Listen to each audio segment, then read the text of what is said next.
मैंने आपको दिखाया था, एक अखबार की कटिंग थी जिसमें एक ब्याने वाली गौमाता थी, उसके पेट में बच्चा था, उसको बच्चे सहित काट दिया ऑन स्पॉट। काटते हुए बहुत दर्दनाक घटना होती है। पेट में से बच्चा जो जिंदा निकला वो तड़प रहा था सांस के लिए, क्योंकि 6 महीने का 7 महीने का जब काट देते हैं तो प्रीमेच्योर होता है। अब वो अपनी सांस के लिए उसके शरीर के ऊपर वकील साहब रूंग भी नहीं आए थे, बाल भी नहीं आए थे, ऐसा था जैसे बिल्कुल कच्ची खा लो।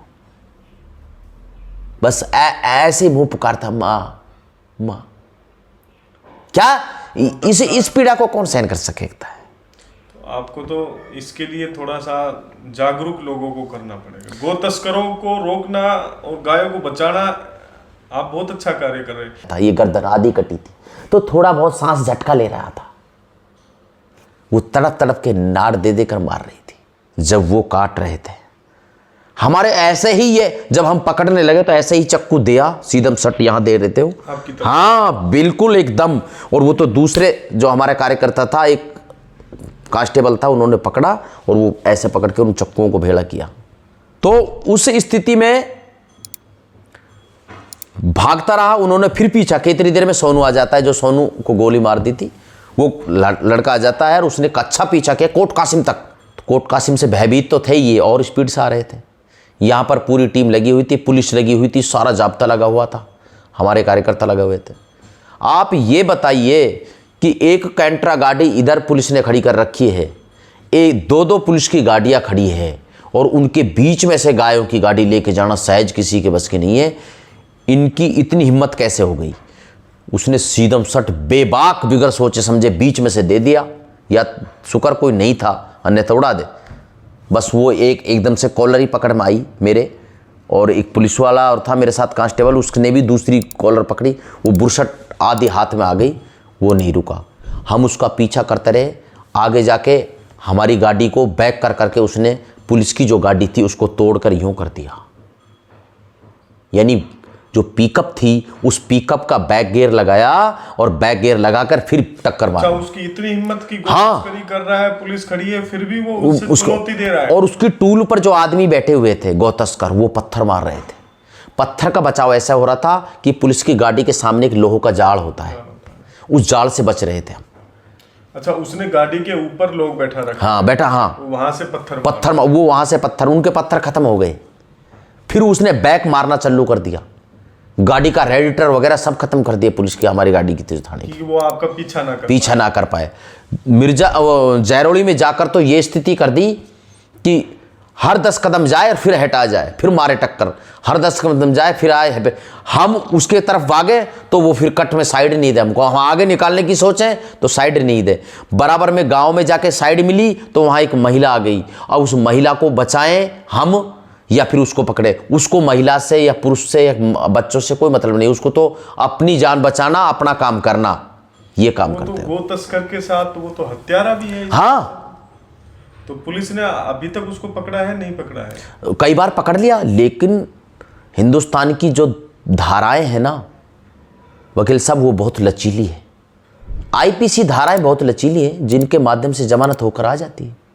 फिर अब जमानत पे आने के बाद अब कल भी सूर्यकांत जी, 1 मिनट आपकी बात रोकता हूं। कल जो रोज हुआ है, आपकी मालूम है उस घटना का? उसमें एफआईआर में उसका नाम है, उसी ने वो गाड़ी उतारी है। साहुन लपाना ने नहीं, कल वो गाड़ी उतारी है गौ माताओं की, जिसमें गौ माता कटी हुई मिली, जो काटी है उसमें एफआईआर में है, तिजारे थाने में 9 तारीख की में। यानी गोपाष्टमी के दिन, सनातन धर्म के अनुयायियों के गोपाष्टमी के दिन ही, शिवरात्रि के दिन ही, कृष्ण जन्माष्टमी के दिन ही क्यों काटते हैं? ये योजना तो है, योजनाबद्ध तरीके है इनकी। अब शिवरात्रि के से मेरे याद आया, हाँ, शिवरात्रि पर भी एक इसी तरह की माता के साथ दुर्घटना हुई। हाँ, ये इसमें जैरोली में हुई। जैरोली में मैंने आपको दिखाया था, एक अखबार की कटिंग थी जिसमें एक ब्याने वाली गौमाता थी, उसके पेट में बच्चा था, उसको बच्चे सहित काट दिया। आपको फोटो दिखाऊंगा, वो फोटो है आपके पास अखबार के माध्यम से। उस समय अनिल शर्मा हुआ करते थे यहाँ, एसएचओ CI अनिल शर्मा जी, बहुत अच्छे। आजकल शायद वो डीएसपी बन गए हैं वो। पुलिस मित्र टीम उन्होंने बनाई। हाँ, वो पुलिस मित्र टीम भी उन्होंने बनाई थी। वो हुआ करते थे, बहुत दबंग अच्छे अधिकारी थे। ईश्वर को, गौमाता को पूजने और मानने वाले व्यक्तित्व के धनी थे। और उन्होंने वहाँ तुरंत प्रभाव से फोर्स भेजी और उसको वहीं दबोच लिया ऑन स्पॉट, काटते हुए। बहुत दर्दनाक घटना होती है। पेट में से बच्चा जो जिंदा निकला वो तड़प रहा था सांस के लिए, क्योंकि 6 महीने का 7 महीने का जब काट देते हैं तो प्रीमेच्योर होता है। अब वो अपनी सांस के लिए उसके शरीर के ऊपर वकील साहब रूंग भी नहीं आए थे, बाल भी नहीं आए थे। ऐसा था जैसे बिल्कुल कच्ची खा लो, बस ऐसे मुंह पुकारता, माँ माँ। क्या इस पीड़ा को कौन सहन कर सकता है? तो आपको तो इसके लिए थोड़ा सा जागरूक लोगों को करना पड़ेगा। गो तस्करों को रोकना और गायों को बचाना, आप बहुत अच्छा कार्य कर रहे हैं।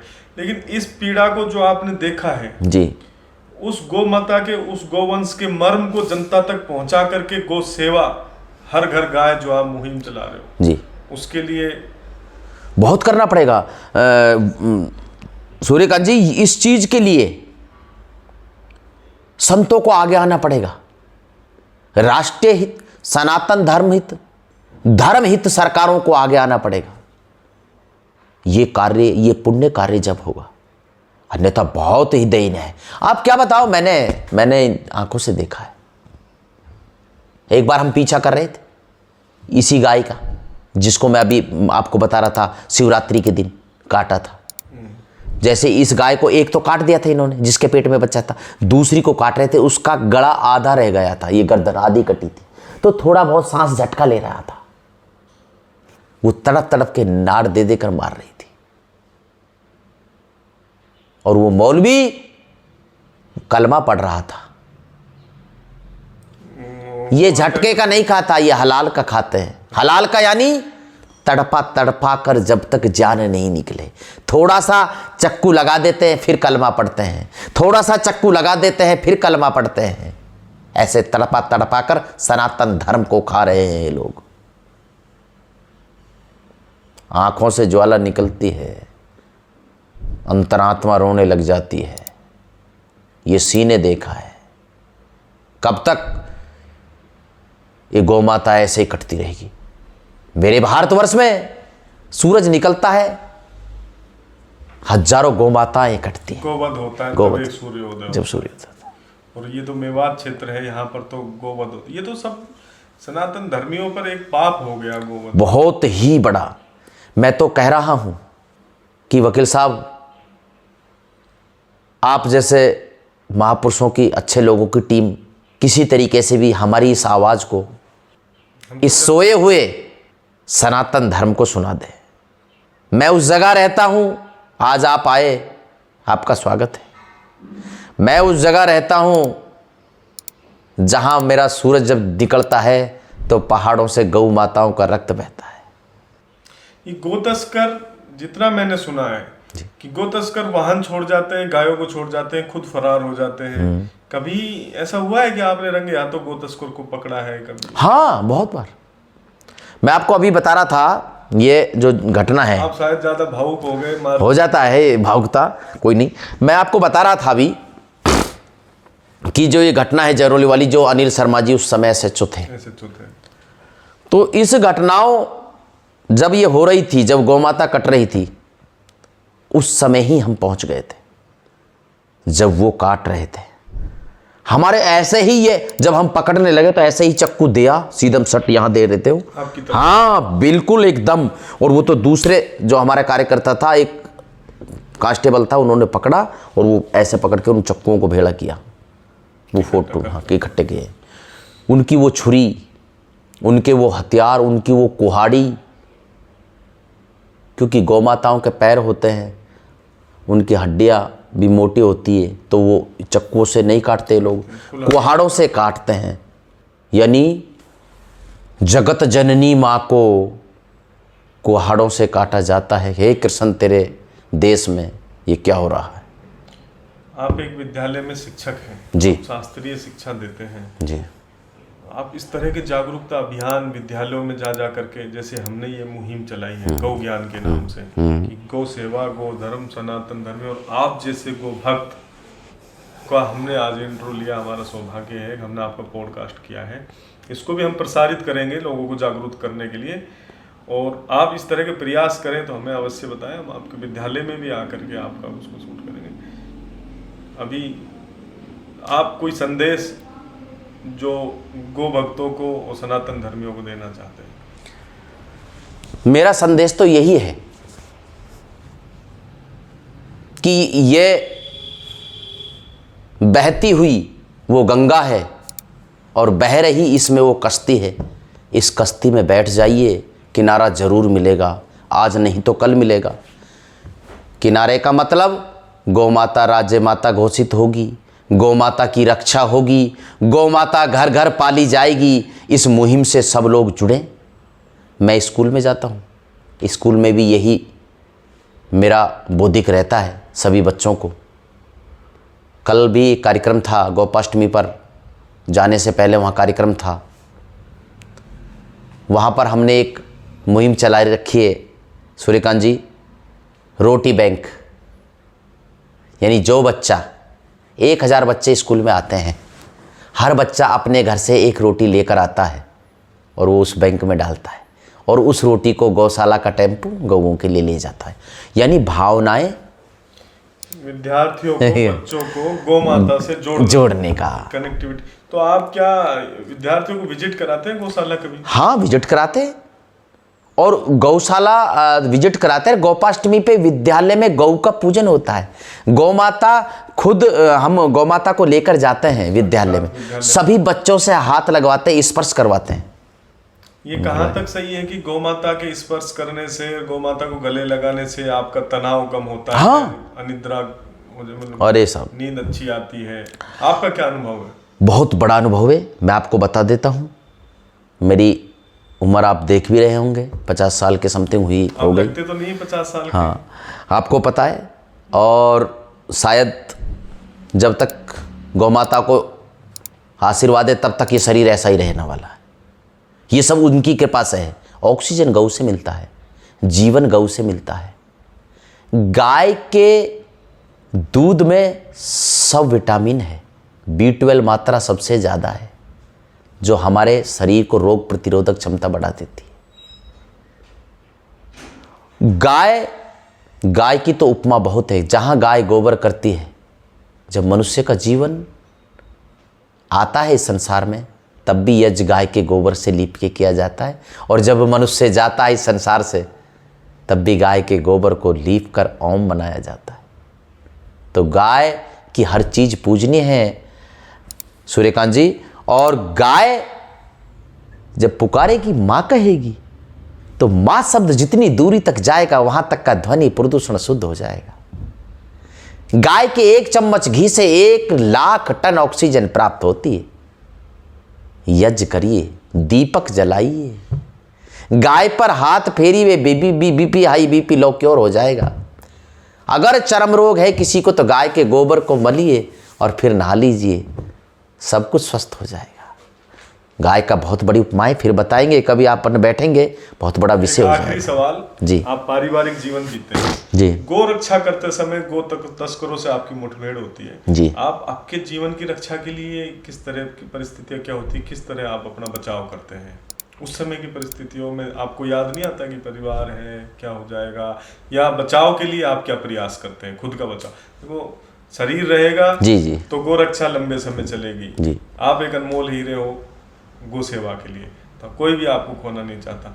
तो उस परिस्थितियों में आपका बचाव करना जरूरी है, उसके क्या प्रयास रहते हैं आपके, किस तरह आप स्वयं की रक्षा करते हैं?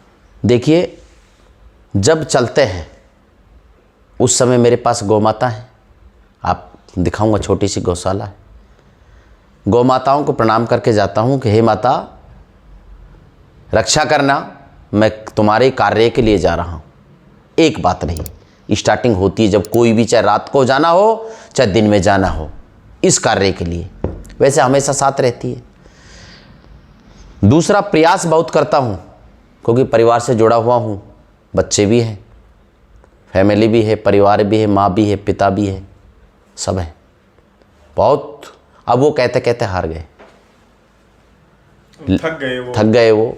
उन्होंने सोचा कि अब ये रुकने वाले नहीं हैं, आप बहुत आगे निकल चुके हैं इन चीज़ों में, इसलिए हमको रुका नहीं जाता। जब ऐसी सूचनाएं, ऐसी घटनाएं मालूम पड़ती हैं तो नींद तो आना ही नहीं है, जाना ही जाना है, या सूचना देकर उस मुहिम, उस लक्ष्य तक पहुंचना है। पहाड़ों में गोली चलती है, उस गोलियों से बचाओ कि उस गोलियों से, जैसे गोलियां चली है, अब आप समझिए कि आपके सामने टारगेट कर रहा है वो गोली से, आपको टारगेट गोली से कर रहा है वो, तो गोली से जब टारगेट कर रहा है ना, तो उसका जो निशाना है सीधा, वो कहाँ जाने वाला है कुछ पता नहीं होता।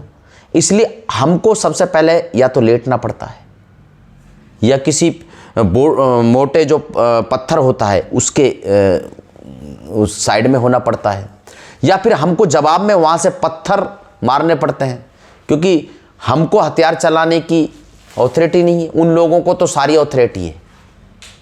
आपके साथ जो पुलिस टीम रहती है, पुलिस टीम हथियारबंद रहती है, हथियारबंद तो रहती है, वो कवर फायरिंग नहीं करती है, लेकिन इतना नहीं करती, क्योंकि उनके पास भी अमीशन होता है, पर वो अमीशन तो काफ़ी होता है, पर वो अपने हिसाब से करते हैं काम, जैसा भी करते हैं। प्रशासनिक जो पुलिस अधिकारी रहते हैं आपके पास, हाँ, वो करते हैं काम, तो आप सूचना देते हो तुरंत आ जाते हैं, और वो जाते हैं, साथ रहते हैं, सारा काम करते हैं। अभी तो राजस्थान सरकार ने गोरक्षा चौकियां भी बनाई है जी, क्या वो प्रभावी रूप से सही है, या उनसे कुछ गो तस्करी पर लगाम लगी है?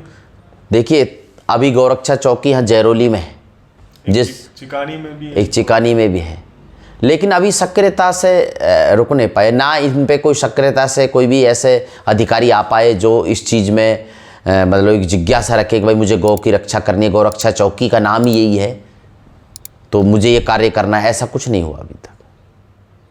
तो कहीं ना कहीं प्रशासन की कमियां हैं कि गो तस्करी ज़्यादा हो रही है। प्रशासन को ऐसे अधिकारियों को या ऐसे जवानों को ऐसी जगह लगाना चाहिए। भारतीय संविधान का लचीलापन जो इनको गो तस्करों को तुरंत जमानत मिल जाती है, और ये 10-20 दिन बाद जेल में रहने के बाद पुनः उसी प्रवृत्ति को दोहराते हैं, और ना इनको जान माल की परवाह नहीं, इनको कोई परवाह ही नहीं है।